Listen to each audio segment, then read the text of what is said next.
There has been news about a student who has taken his life because the NEET paper has been leaked and the NEET paper is scheduled to be held again. Now, he was so disappointed because he had expected to do well in that NEET exam. So he could not cope up with the fact that the NEET paper was to be rescheduled and taken up again. Now, friends, children have to be taught resilience and high emotional quotient and emotional regulation. Children have to be taught how to cope with adversities and problems in life. If all challenge comes through and a child feels so helpless that he reacts by taking his own life, something is wrong in the way we are bringing up our children at home and in school. Teach children to be tough inside, resilient, and to cope with all types of stress. A leaked paper, a re-exam, or failing an exam are no reasons to end your life, because life is so very, very precious. And there are so many more opportunities in life where you can go forward and achieve your goals.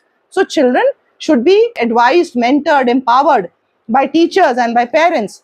Yes, exams are important, hard work is more important, but the result is never in your hand, and something which is not in your control has no power over you, and you should learn to accept the results which come from whatever actions you take.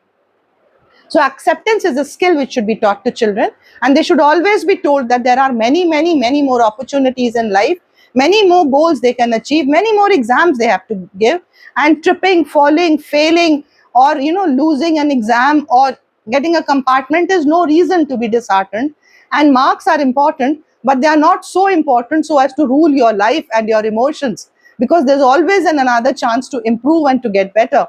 So hard work matters. Accept the result, be ready to go up and accept any challenge, and face it with competence and with resilience, and look forward to a future which is very happy.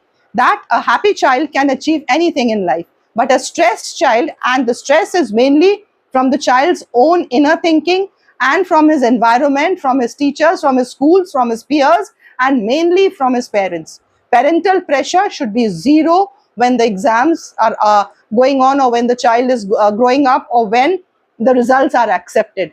Yes, parents should be there to help the child work hard, to look after him, to help him cope with his studies. But once the results are out, with unconditional love, telling the child that we are always there for you, come what may.